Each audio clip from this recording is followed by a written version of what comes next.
This is our next lecture about nucleic acid. Syllabus में कुछ इस तरह से दिया हुआ है, nucleic acids the molecule of genetic information. तो आज हम सिर्फ न्यूक्लिक एसिड के बारे में देखेंगे कि न्यूक्लिक एसिड होता क्या है। यहाँ पे सबसे पहले डेफिनेशन दी हुई है। Nucleic acid is a complex organic substance present in living cells, specially DNA और RNA, whose molecules consist of many nucleotides linked in a long chain।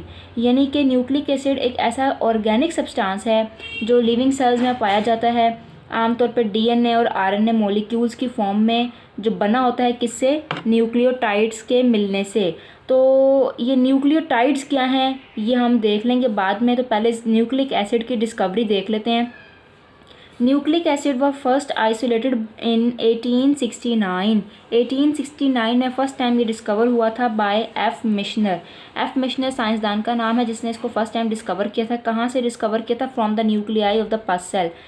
ये जो हमारी पस सेल होते हैं, वो सेल जिनमें हमारे वाइट ब्लड सेल्स जो हैं वो डेड हुए हुए हों तो उससे पस बन जाती है। तो उन सेल्स के न्यूक्लियस में फर्स्ट टाइम फ्रेडरिक मिशनर ने 1869 में इसको डिस्कवर किया था।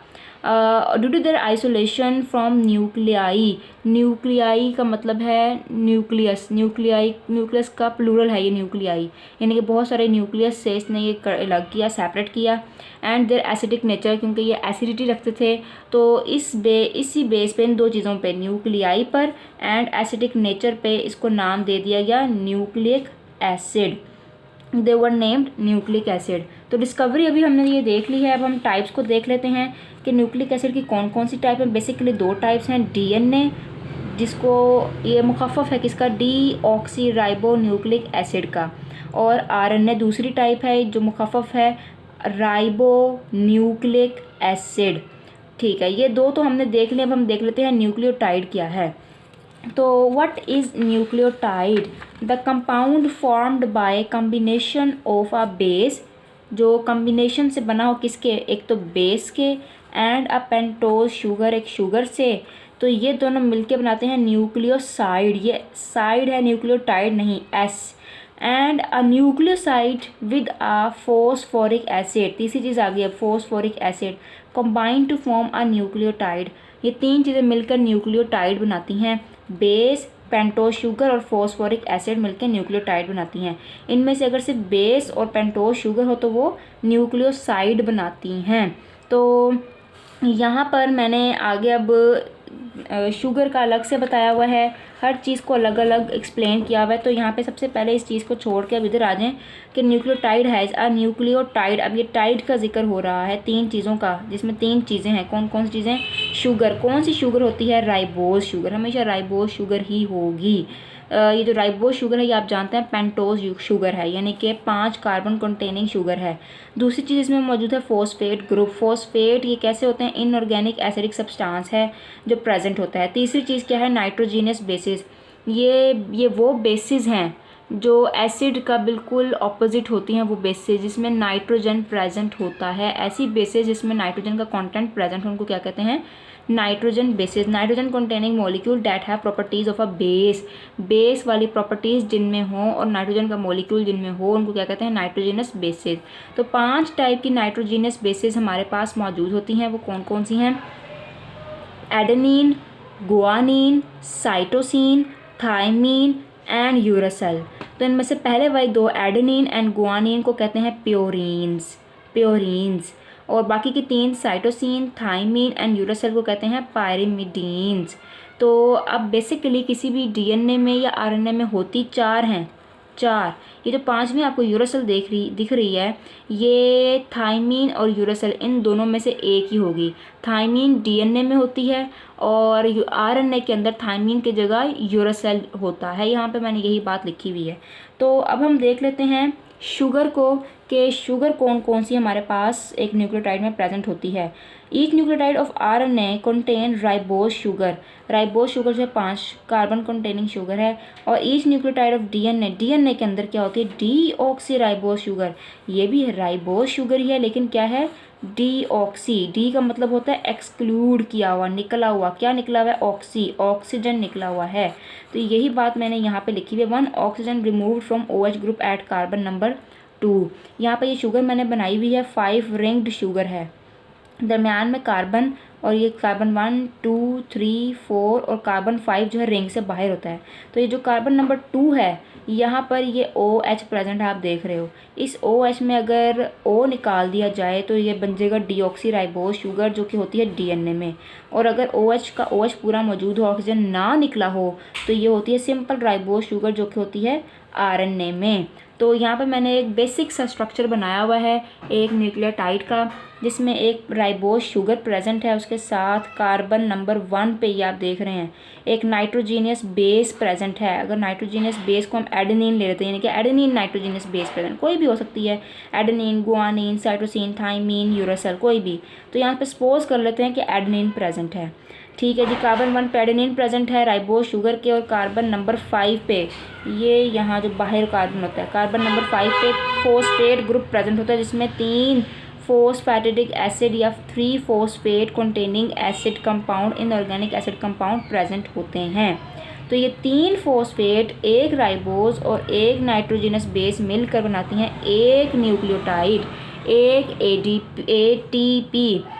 तो यहाँ पे मैंने दिया हुआ है, ये देखें, ये 3 फोस्फेट, एक शुगर और एक बेस मिलकर यहाँ से यहाँ तक बना रही हैं adenosine triphosphate ATP। Adenosine adenine से निकला है, नाइट्रोजीनियस बेस जो हमने इस्तेमाल की, ट्राईफॉस्फेट यानी कि 1 2 3 फोस्फेट प्रेजेंट हैं, फोस्फेट। ठीक है, और अगर 3 नहीं 2 प्रेजेंट होंगे तो ये क्या होगा, एडिनोसिन नाइट्रोजनस बेस, एडिनोसिन यानी कि nitrogenous base plus ribose sugar, adenosine diphosphate, di means 2 phosphate group present है। ठीक है, अगर एक फोस्फेट ग्रुप प्रेजेंट है तो क्या होगा, एडिनोसिन मोनोफॉस्फेट, मोनो मीन 1 यानी कि एक फोस्फेट ग्रुप प्रेजेंट है।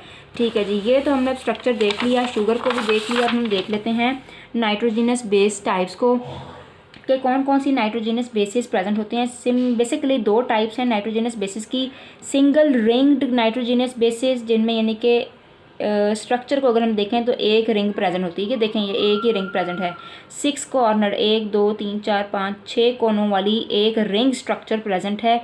इनको हम कहते हैं पायरिमिडीन्स। इसके अंदर 3 बेसिस आ जाती हैं, कौन कौन सी, साइटोसिन, थाइमीन और यूरासिल।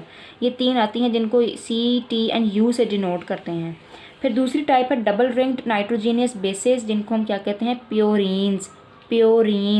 ये होती हैं डबल रिंग्ड। ये देख लें आप, 2 रिंग है, एक ये रिंग है, दूसरा रिंग ये है। पहला रिंग जो है 6 कार्बन 6 कोनों वाला है, दूसरा जो है हमारे पास 5 कोनों वाला है, 1 2 3 4 5। तो 6 और 5 कोनों वाले 2 रिंग्स, डबल रिंग्ड जो नाइट्रोजनस बेसिस होते हैं उनको क्या कहते हैं, प्योरीन। इसके अंदर 2 बेसिस आ जाती हैं। पहली कौन सी है, एडेनिन, दूसरी है गुआनिन, जिसको A and G capital alphabet use करने हैं हमेशा, स्मॉलर नहीं लिखेंगे इसके लिए, capital A and capital G से डिनोट करते हैं। यहाँ पे कुछ इंपॉर्टेंट पॉइंट लिखे हैं, adenine, guanine, cytosine and thymine are present in DNA। Deoxy nucleic acid में हमारे पास ये 4 बेसिस प्रेजेंट होती हैं। तो RNA में क्या होती हैं, while adenine, guanine, cytosine and uracil is present in RNA। ये 3 तो वही हैं जो DNA में प्रेजेंट थी। यहाँ पे चेंज जो हुआ है वो क्या है, यूरासिल हुआ है, जो किसकी जगह पे आया है, थाइमीन की जगह। थाइमीन कभी भी RNA में प्रेजेंट नहीं होता, यूरासिल उसकी जगह प्रेजेंट होता है। ठीक है, नेक्स्ट पॉइंट क्या है, nitrogen basis is present to the ribose sugar at carbon number 1। Carbon 5 कोनों वाली कार्बन राइबोज शुगर में से कार्बन नंबर 1 पे नाइट्रोजनस बेस अटैच होती है। ठीक है जी, बेस को तो हमने देख लिया। अब हम देख लेते हैं फॉस्फोरिक एसिड को, यानी कि फॉस्फेट ग्रुप को।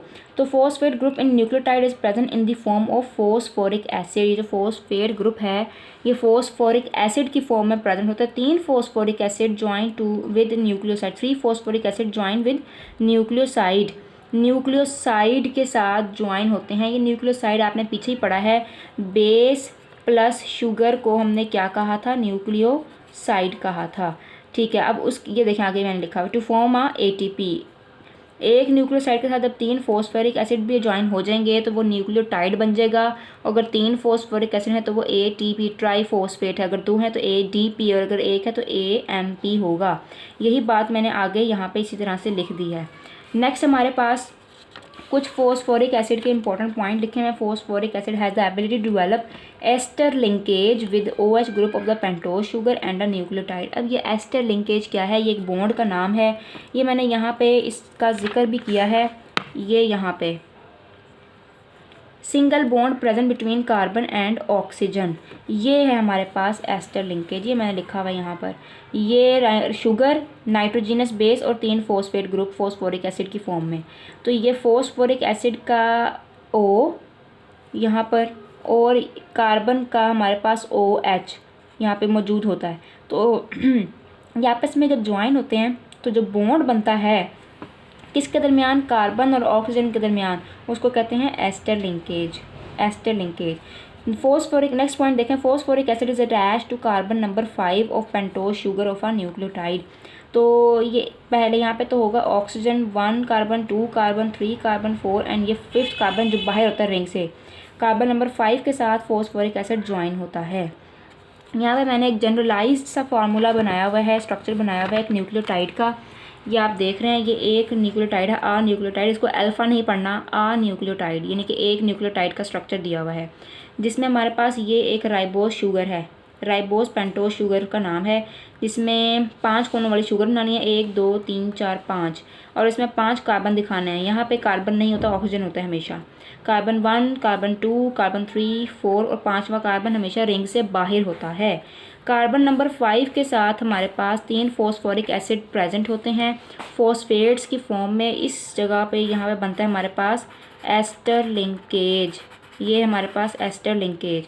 तो अब तीसरी चीज़ हमारे पास क्या है, नाइट्रोजिनस बेस। ये है हमारे पास एडेनिन, नाइट्रोजिनस बेस। यहाँ मैंने एडेनिन बना दी, आप गुआनिन बना दें, साइटोसिन बना दें, कोई भी बना दें। ये ध्यान रखनी है बात आपने कि डबल रिंग को डबल रिंग ही शो करेंगे, सिंगल रिंग को सिंगल रिंग शो करना है। तो ये तीनों चीज़ें मिलकर एक न्यूक्लियोटाइड बनाती हैं। ये हमारा बेसिक कॉन्सेप्ट हो गया है न्यूक्लिक एसिड के बारे में। आगे हम DNA एंड RNA के बारे में पढ़ेंगे।